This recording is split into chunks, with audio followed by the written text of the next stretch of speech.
Battles. Battles were introduced in 2023's March of the Machine. They represented the first entirely new card type introduced to Magic since Planeswalkers in 2007's Lorwyn, which you'd think is kind of a big deal. 36 battles were printed in March of the Machine, and most notably all carried the subtype Siege. Sieges are transforming double-faced cards, or TDFCs. They are cast on their front horizontal side, and when they enter the battlefield, or simply... Wait a second. They are assigned to an opposing player to defend, with a number of defense counters being placed on them equal to the value specified. When a siege is dealt damage, counters equal to the damage are removed, and when the final counter is removed, its controller exiles it and casts it transformed. All current sieges have a triggered ability when they enter the battlefield, but there are a variety of spell types on their back faces, like creatures, enchantments, and even Teferi. So the battles we currently have, any good?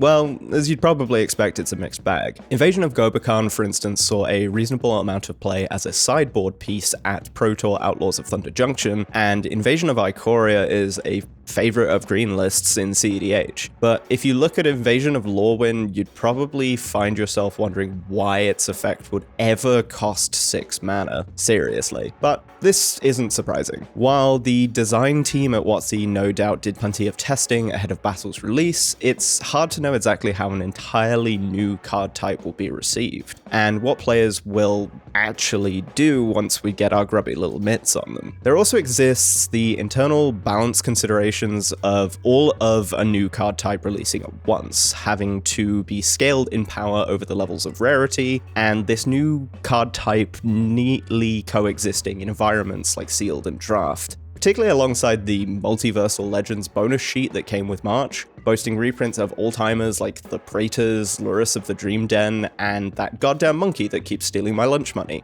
I promise I will never stop mentioning Ragavan on this channel. We've currently only seen one potential flavor of what battles can look like, this being sieges. But what would a non-siege battle look like? Well, it's here that a problem emerges.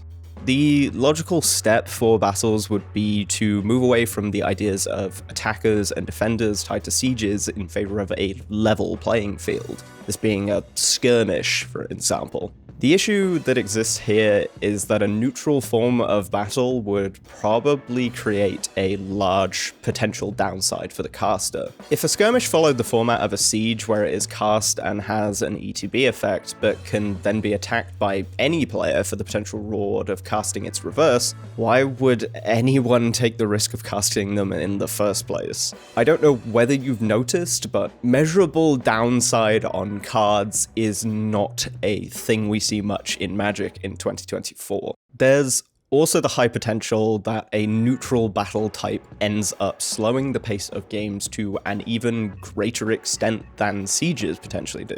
If a siege has 6 counters on it and its controller really wants to be able to cast the reverse face, that's 6 damage that they're taking the time to not deal directly to their opponent. If a battle type were to be a neutral target, this potentially doubles. There is a potentially very fun game space that could emerge from the push and pull this would create, where proliferate effects could be used to push lethal damage on a battle out of reach for our opponent, letting us finish it on our turn. But wouldn't this simply be a massive distraction in the context of competitive games? Side note, if you, like me, think this would be an incredible basis for a battle-based variant of Dandan, get in touch. So, while thinking about battles, their upsides and their downsides, I had an idea. What would a commander deck that runs all 36 look like? How would it play? Rather than pondering on hypotheticals forever, I decided to make this a reality. And the first thing I needed was a commander. To include all battles, we obviously need a WUBA commander, which limits the pool quite significantly. I quickly narrowed down the majority of these options to Najeela, the Blade Blossom, which would help us quickly take out our battle's defense counters with additional combats, and Kenrith, the Return King, the face of good stuff piles everywhere with a suite of flexible abilities that provide value through buffs to creatures, life gain, card draw, and recursion.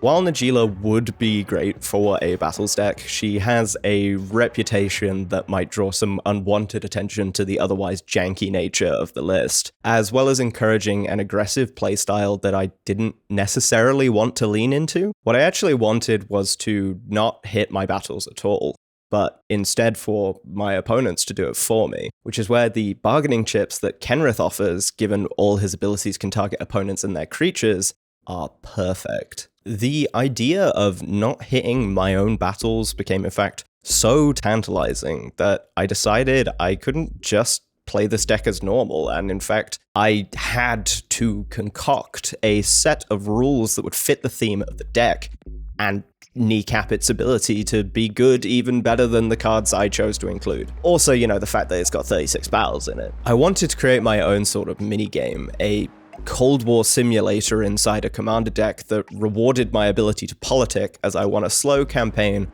of growing political and cultural influence at the table under the guise of assisting my allies.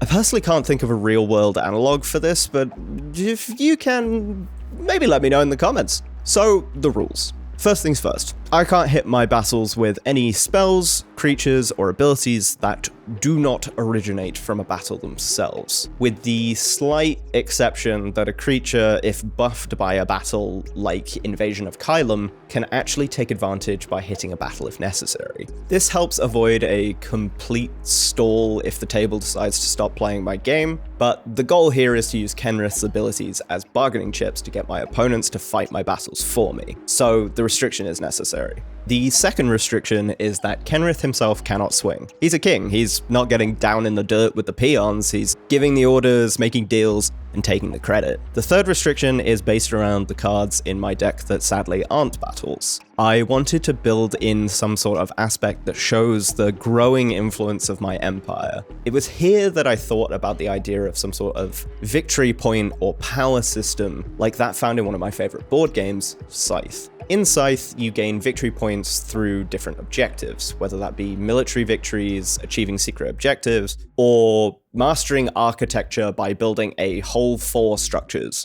In addition to this, there are popularity and power tracks, the first of which acts as a score multiplier at the end of the game, the second of which being a resource you can spend up to a maximum of 7 at a time when engaging in combat with your opponents. I should already have maximum popularity at the table by being charming and modest, as well as giving them free stuff, but power is definitely something the deck is going to lack. I started to think about how all of my non-battle cards could be considered assets in my military campaign, and how more of these could become available as my influence grows. So, how would this be measured? Well, the most logical way is by keeping account of how many battles I'd flipped. With each battle won or each siege broken, my empire becomes stronger and more influential, and the assets available to me become greater. From this, I devised a system where the assets I could deploy were capped according to their mana value, versus the number of battles I'd won. After the first battle, I gained the ability to convince a fighter to give peace a chance with swords to plowshares, or engage in a diplomatic meeting to share knowledge with other empires with minds aglow. After 3 wins, we can enlist the services of Xantra, Sleeper Agent, to gain us intel and deal damage from behind enemy lines, or stonewall attacks on us with an effective propaganda campaign. If our influence stretches as far as 8 wins, we can stage a full-on insurrection. In order to make the deck function a bit smoother, I decided to make ramp pieces like Soul Ring, Arcane Signet, and Chromatic Lantern, as well as obviously Kenrith himself, exempt from these rules. Speaking of it, alongside the power center of our empire, Leyline of the Guildpact, are the key sources of mana fixing in a mana base that consists solely of Command Tower, from where we give our orders, Exotic Orchard, a sample of the lands we seek to conquer, all 10 landscapes from Modern Horizons 3, and basics. A jank deck needs a jank mana base after all, though it does raise the question of whether this can actually function. So far it seems fine. The bigger issue is that someone shipped 36 battles in here. I will note that Leyline of the Guildpact falls under the pre-established rule of requiring a number of battles defeated equal to its CMC to play during the game, but is allowed as a pre-game action given it can just be put onto the battlefield. And our final rule We can only attack or damage our opponents with our deployed assets and the spoils of our victories on the rear faces of our battles. Unless otherwise possible, we're going to avoid targeting our opponents with the damage from the front face effects. Damn you, Invasion of Asgol. Their creatures are acceptable losses, however. So before we get into that, let's talk about the other aspects of the deck, including the rest of our assets. Rounding out our ramp, we've got Commander Sphere and Felwar Stone. 2 of our battles and 3 of our assets also fit into this category for a total of 10 pieces. In order to get maximum efficiency in politicking with Kenrith, we've got our Court Witch, Agatha of the Vile Cauldron, and loyal pet Zerda the Dawnwaker. Agatha reduces the cost of activated abilities of our creatures by X generic, where X is her power, and Zerda reduces the cost of all of our non-mana abilities by 2 generic. Later in the game, when we've sufficiently amassed our forces, Agatha can give our creatures +1/+1, trample, and haste for a turn, and Zerda can prevent our opponents from blocking for our battles. If you're questioning why our court has a witch, well, certain wartime leaders we are not going to talk about did turn to the occult in the pursuit of victory. For even more value from Kenrith, we've got the folksy advisor Eartha Jo Frontier Mentor, who makes a mercenary token when she enters. Fitting, and copies are activated abilities that target a creature or player, so 3 out of Kenrith's 5. These 3 cards help give us as many activations of Kenrith as we can get, so we can better bargain with our opponents. Speaking of cost reduction, we also have the result of a shady bioweapons research project gone wrong in Umori the Collector, which reduces the cost of a chosen spell type by 1. I wonder what that's going to be. More key figures in our military are Jarina, Dauntless General, no explanation necessary, and Selvala, Explorer Returned, presumably from her scouting mission to the proud nation of A Foot to My Left. Jarina can help us keep graveyard decks in check with her ETB, or just get rid of ours if we're feeling sappy, and she will happily take a bullet for her king if I goddamn tell her to, by which I mean we can sacrifice her to give humans we control hexproof and indestructible until end of turn. Selvala helps us keep the table happy with her Parlay ability, where we tap her to have each player reveal the top card of their library. We make a green mana and gain 1 life for each non-land revealed, then everyone draws a card.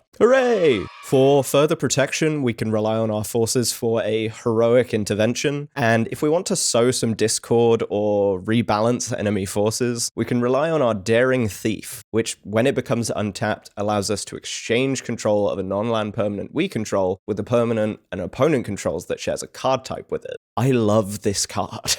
It's so dumb. As the stakes are raised, we can disrupt decorum, goading all creatures our opponents control, or engage in gratuitous violence, doubling damage creatures we control deal to permanents and players. For more ramp, as well as card draw, we can introduce our nation's coveted jewel, allowing us to offer value to our opponents, as well as get them to attack each other, by choosing not to block a creature that might try to steal it. Kenrith can further tap into our land's energy with Leyline Immersion, giving him the ability to tap for 5 mana in any combination of colors to cast spells, in addition to Ward 2. If we're going to gain allies, we need a Diplomat, namely Mangara the Diplomat. A 2/4 legendary human cleric with lifelink and the 2 triggered abilities. Whenever an opponent attacks with creatures, if 2 or more of those creatures are attacking us and or planeswalkers we control, draw a card, and wherever an opponent casts a second spell each turn, draw a card. We can take diplomacy even further by arranging a political marriage with Wedding Ring, which, when it enters, if it was cast, target opponent creates a copy of it. Whenever an opponent who controls a Wedding Ring draws a card during their turn,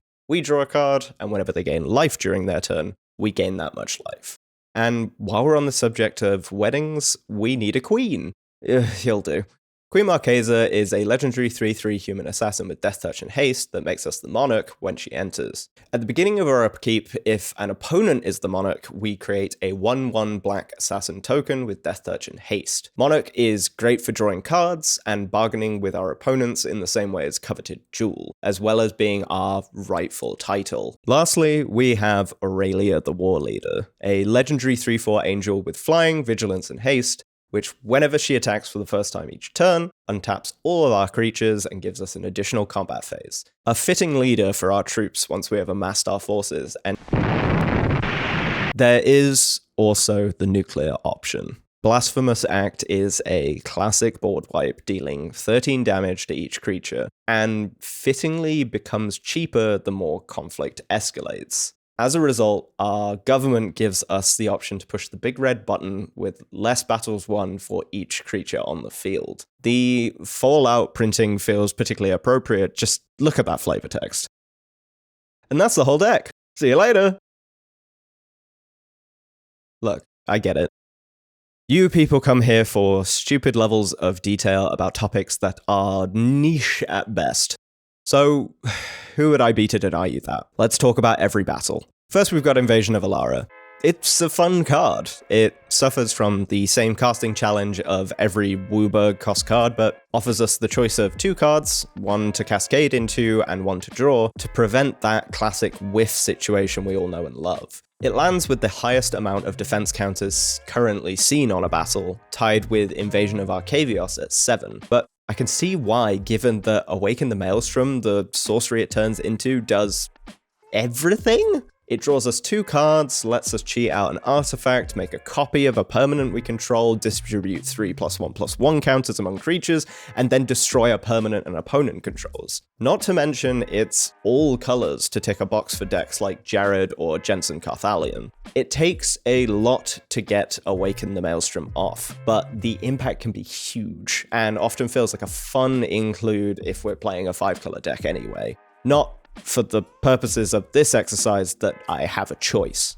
Invasion of Amonkhet gives us the Little Mill as a treat. It's a fairly inexpensive battle at Dimir and 1 generic, and puts 4 cards, 3 through mill and 1 through discard, in each of our opponent's graveyards, as well as 3 in our own while drawing us a card. If you are specifically playing Dimir, you probably care about graveyards, and a couple potential Waste Not triggers is never a bad thing. 4 defense counters are not a big ask to flip it into Lazotep Convert, for which we should have some options of what to copy after putting some cards into everyone's grave. A body double with the caveat or bonus that despite what it copies, it's also a 4/4 black zombie. Lazotep Convert lets us get one of our or our opponent's scary creature abilities on board for relatively cheap. Clones are never bad, right? On the front face, Invasion of Arcavios gives us an expensive shooter to hand for instants and sorceries, with the added benefit of searching our graveyard or sideboard in formats where that applies. Hitting the graveyard increases the value a lot, but at blue and 3 generic, it's still pretty steep. That cost and 7 defense counters are what stand between us and Invocation of the Founders, an enchantment that copies instants and sorceries that we cast from hand. Yes, this is a damn strong effect, but it's an uphill battle to flip it, as well as keep it on board. While blue creatures are often evasive, their power doesn't tend to be the highest. Also, it's not going to be doing a great deal for us in this list, given we are running 6 instants and sorceries.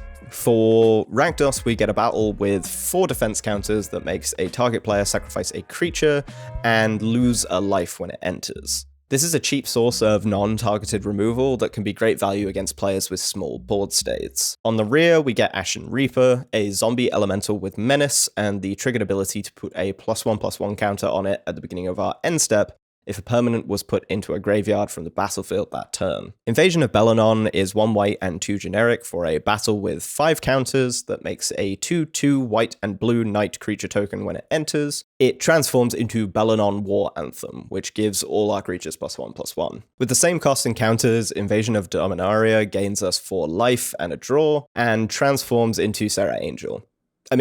Serra Faithkeeper. It's literally Serra Angel. Invasion of Eldraine has the effect of making target player discard 2 cards at a rate of 1 black and 3 generic. If we can remove its 4 counters, we get Prickle Fairies, a 2/2 flyer that deals 2 damage to our opponents on their upkeep if they have 2 or fewer cards in hand. Invasion of Urgamon costs Gruul, creates a treasure token, then allows us to discard a card and draw if we do. If we remove its 5 counters, we get Truger Cliffcharger, a 3/4 Rhino with Trample, with the trigger when it enters that we may discard a card, then search our library for a land or battle card, reveal it, and put it into our hand if we do. Don't forget to shuffle. Invasion of Fiora offers us a pretty flexible board wipe for 2 black and 4 generic, with the option when it enters of either destroying all legendary creatures, destroying all non-legendary creatures, or both. With 4 counters to remove, it transforms into Marquesa, Resolute Monarch, a 3/6 legendary human noble with Menace and Death Touch. She also has 2 triggered abilities, the first being that whenever she attacks, we remove all counters from up to 1 target permanent, and at the beginning of our upkeep, if we haven't been dealt combat damage since our last turn, we draw a card and lose 1 life. I like this card design a lot. Its front effect isn't overcosted and is very functional, and Marquesa has a fairly unique ability of removing counters from permanents. Great for flipping other battles, sniping planeswalkers, or really screwing the Millennium Calendar player at the table. Invasion of Gobakhan is essentially Elite Spellbinder on a battle, but for just 1 white and 1 generic. When it enters, we look at a target opponent's hand and may exile a non-land card from it. For as long as it remains exiled, its owner may play it, and it costs 2 generic more. It enters with 3 defense counters and turns into Light Shield Array, an enchantment that puts a +1/+1 counter on each creature that attacked that turn at the beginning of our end step, and can be sacrificed to give creatures we control hexproof and indestructible until end of turn. It's pretty good. You can see the benefit of this in 1v1 formats, where slowing our opponent down by 2 mana for 2 mana can be a big difference maker. It doesn't require a whole lot of damage to flip, and when it does, it consistently buffs our creatures and offers a strong protection effect when needed. It's big, it's green, it's Invasion of Ikoria! For green, and X, we get a battle with 6 defense counters that, when it enters, has us search our library and or graveyard for a non-human creature with mana value X or less, and put it directly onto the battlefield. Then we shuffle our library if we searched it. We'll let ourselves go get whatever we can afford with this, despite our wins. It is a battle effect, after all. Once we knock off its counters, we get Zalortha, Apex of Ikoria, a legendary 8/8 dinosaur with reach that allows us to assign combat damage dealt by our non-human creatures as though they weren't blocked. This one understandably sees a lot of play as a strong tutor to battlefield or recursion effect, and if we do flip it, it can absolutely be a game ender. I give it an 8 out of 8. Big dino. Invasion of Innistrad is our first battle with Flash, which gives target creature an opponent controls -13/-13 when it enters. It's pretty expensive at black, and 2 generic for what's essentially a tragic slip without the need for morbid. Once it loses its 5 counters, it becomes Deluge of the Dead, an enchantment that creates 2/2/2 black zombies when it enters. It also has the activated ability to exile a target card from a graveyard, then create a 2/2 black zombie creature token for... It also has the activated ability to exile a target card from a graveyard, then create a 2/2 black zombie token if it was a creature card, for 2 generic and a black. Ixalan is 1 green and 1 generic with 4 counters, and when it enters, has us look at the top 5 cards of our library. We may then reveal a permanent card from among them and put it into our hands, then put the rest on the bottom of our library in a random order. It turns into Belligerent Regisaur, more dinosaurs, a 4/3 dinosaur with trample that gains indestructible until end of turn whenever we cast a spell. For Izzet, Kaladesh has 4 counters and creates a 1/1 colorless Thopter token when it enters. On its backside is Etherwing Golden Scale Flagship, a legendary vehicle with flying and crew 1 with power equal to the number of artifacts we control and a toughness of 4. Kaldheim costs 1 red and 3 generic, and when it enters we exile our hand, then draw that many cards. Until the end of our next turn, we can play the cards exiled with it. After we get through 4 counters, it transforms into the enchantment Pyre of the World Tree, which has the ability to deal 2 damage to any target at the cost of discarding a land card. Whenever we discard a land card, we exile the top card of our library, and we can play that card this turn. Kamigawa enters with 4 counters and taps a target artifact or creature an opponent controls and puts a stun counter on it for blue and 3 generic, expensive, then turns into Rooftop Saboteurs, a 2/3 flying moonfolk ninja that draws us a card when it deals combat damage to a player or battle. Well, guess which of those we're going to be hitting with it. Karsus costs 2 red and 2 generic and deals 3 damage to each creature and each planeswalker when it enters, then after its 4 counters are removed, transforms into Refraction Elemental, a 4/4 elemental with ward, pay 2 life, and whenever we cast a spell, it deals 2 damage to each opponent. This, particularly with Gratuitous Violence, can really add up. For Boros and 2 generic, Kylum gives 2 target creatures +2/+0 and Vigilance and Haste until end of turn, and after 5 counters, it transforms into Valor's Reach Tag Team, a sorcery that creates 2 3/2 red and white warrior creature tokens that get a +1/+1 counter whenever they and at least one other creature token attack. Cute. Invasion of Lorwyn is perhaps the most egregiously costed battle yet. At Golgari and 4 generic for a non-elf creature-specific removal ability based on how many lands we control. You also have to get through 5 counters for Winnowing Forces, an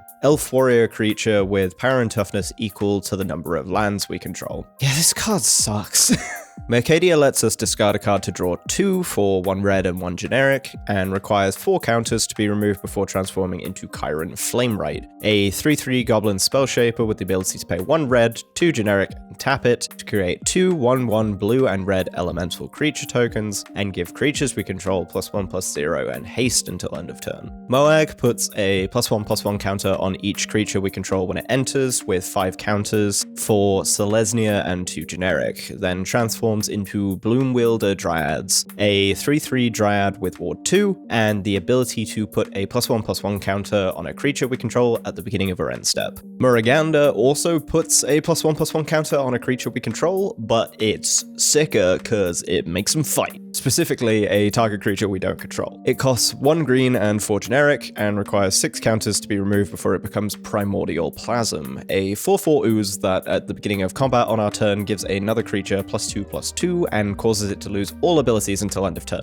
Yeah, this dude puzzles me too. New Capenna is a pretty decent removal effect for Orzhov, allowing us to sacrifice an artifact or creature we control when it enters to exile an artifact or creature an opponent controls. After 4 counters, we get the incredibly named Holy Frazzle Cannon, an equipment with Equip 1 that when the equipped creature attacks, puts a +1/+1 counter on it and each other creature we control that shares a creature type with it. If you're playing a typal strategy, you're probably going for combat damage anyway, so this is a pretty decent include I wish I saw more often. We are not playing a typal strategy. Invasion of New Phyrexia costs Azorius an X and creates X 2/2 white and blue knight tokens with vigilance when it enters. If we can remove its 6 counters, it transforms into Teferi Akosa of Zalfir, a planeswalker with 4 loyalty counters and the abilities +1, draw 2 cards, then discard 2 cards unless you discard a creature card. -2, you get an emblem with knights you control get +1/+0 and have ward 1. Pretty sure the only knights we have are made by this card and 2 other battles. And -3, tap X creatures you control. When you do, shuffle target non-land permanent and opponent controls with mana value X or less into its owner's library. Cool! Pyrulia is a battle, surprise, with 4 counters for Simic, that when it enters has a scry 3, then reveal the top card of our library. If it's a land card or a double face card, we have 71 of those, we draw a card. It transforms into Gargantuan Slaphorn, a 4/4 beast with trample and ward 2, that gives other transformed permanents we control trample and ward 2. Both sides of this card make it the clear all battles MVP. Please clap. Please. Invasion of Ravnica is the only colorless battle and costs 5 mana. When it enters with 4 counters, we exile a target non-land permanent an opponent controls that isn't exactly 2 colors. Classic. It becomes Guildpact Paragon, a 5/5 construct artifact creature with the ability that whenever we cast a spell that is exactly 2 colors, we look at the top 6 cards of our library, then we may reveal a card that's 2 colors from among them and put it into our hand, then put the rest on the bottom of our library in a random order. Regatha deals 4 damage to another target battle or opponent and 1 damage to up to 1 target creature for 1 red and 2 generic, and for 5 counters transforms into Disciples of the Inferno, a human monk with prowess, and if a non-creature source we control would deal damage to a creature, battle, or opponent, it deals that much damage +2 instead, which plays pretty nicely with a lot of our other battles. Tiny plane. So cute, tiny plane. Segovia enters with 4 counters and creates 2 1/1 blue Kraken creature tokens with trample for 1 blue and 2 generic, and transforms into Catus, Sea Tyrant of Segovia, a legendary serpent that gives our non-creature spells Convoke, and at the beginning of our end step, untaps up to 4 target creatures. Chandalar costs 2 green and 3 generic, and enters with 4 counters, and when it does, we return up to 3 permanent cards from our graveyard to our hand. It turns into Leyline Surge. more ley lines, an enchantment that lets us put a permanent card from our hand onto the battlefield at the beginning of our upkeep. Invasion of Tarkir cares about dragons. Our deck does not. For 1 red and 1 generic, we may reveal any number of dragon cards from our hand, and when we do, it deals X plus 2 damage to any other target, where X is the number of cards revealed this way. It has 5 counters, and when we remove them, it transforms into Defiant Thundermaw, a 4/4 dragon with Flample, with the triggered ability that whenever a dragon we control attacks, it deals 2 damage to any target. 1 white and 2 generic gets us Theros with 4 counters, and when it enters, we search our library for an aura, god, or demigod card, reveal it, put it into our hand, and then shuffle. We have 1 target for this in our entire deck. Fabulous. On the back is Afara, Ever Sheltering, a 4/4 legendary god enchantment creature that has lifelink and indestructible as long as we control at least 3 other enchantments, and draws us a card whenever another enchantment enters under our control. 5 battles remain. Tolvada costs us Orzhov and 3, enters with 5 counters and returns a non-battle, sad, permanent from our graveyard to the battlefield. The Broken Sky gives creature tokens we control +1/+0 and lifelink, and creates a 1/1 black and white spirit token with flying on our end steps. The effect would be great in this deck specifically if it was a little bit more reasonably costed on the front. Still not bad. Ulgrotha is a 5, 1 black and 4 generic, 4/5, and when it enters, deal 3 damage to any other target, and we gain 3 life. It becomes Grandmother Ravi Sengir, a 3/3 legendary human wizard with flying that gets a +1/+1 counter and gains us 1 life whenever a creature an opponent controls dies. Vryn draws us 3, and we discard 1 for 1 blue and 3 generic. Then after we knock off its 4 counters, we get Overloaded Mage Ring, an artifact with pay 1, tap and sacrifice to copy target spell we control. The initial investment's pretty steep, but this side is definitely worth aiming for given how flexible it is. For Azorius and 2, we return up to 1 target creature to its owner's hand with Xerix, and after 4 counters, it transforms into Vertex Paladin, an Angel Knight. Hey, another knight! With flying and power and toughness equal to the number of creatures you control. And finally, Invasion of Zendikar costs green and 3 generic, and has us search our library for up to 2 basic land cards and put them onto the battlefield tapped, then shuffle. Between us and Awakened Skyclave is just 3 counters, a 4/4 with vigilance and haste that is a land in addition to its other types as long as it's on the battlefield, and taps for a mana of any color. It's an okay effect on its front, but if we flip it, a 4/4 that can attack and tap for mana in the same turn is definitely not bad. And that's our deck. I said previously that the battles we currently have vary in terms of how good they are pretty heavily. Anyone paying attention probably noticed that a lot of the stinkers when it comes to battles are the uncommons, with some of the effects on the rare and mythic cards being significantly stronger and significantly better costed. Really, I think the gems are at rare, with Ikoria, Gobakhan, Fiora, Coldheim, and Segovia at this tier. The mythics don't really shine as much, with arguably the best of them, Tarkir, being severely kneecapped in this list. The funny thing is that from a fundamentals aspect, there's pretty good representation of deck components between all of them. Going back to the category used for my pre-con analysis, watch it. 14 battles provide forms of removal, 2 ramp us, and 15 give us card draw. That's actually not bad when I compare it to the values I tend to aim for in lists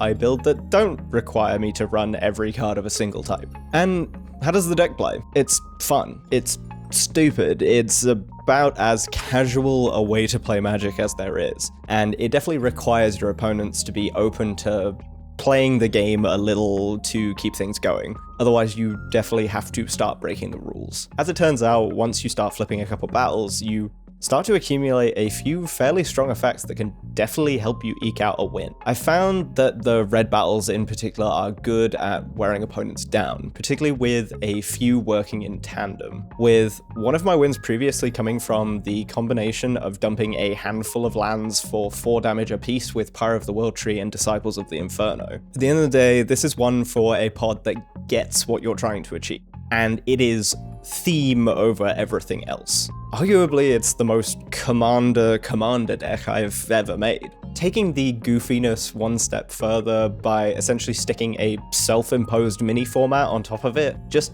adds to the fun for me. And if you'd like to give it a go yourself, the deck list will be included in the description of this video, as well as the rules and an outline of the idea written as a primer. I also want to take a second, as this is the first long-form video I've made since, if you hadn't already seen, I became a YouTube partner. So thank you so much for watching. You know, liking, commenting, hopefully subbing, and all the rest. I'm so grateful, and I'm really looking forward to the first full year of the channel in 2025. I'm currently in the process of setting up member tiers on here, but more on that later. Again, thank you. And if you give me a +1+1 and like and subscribe, I'll fight you. See you next time.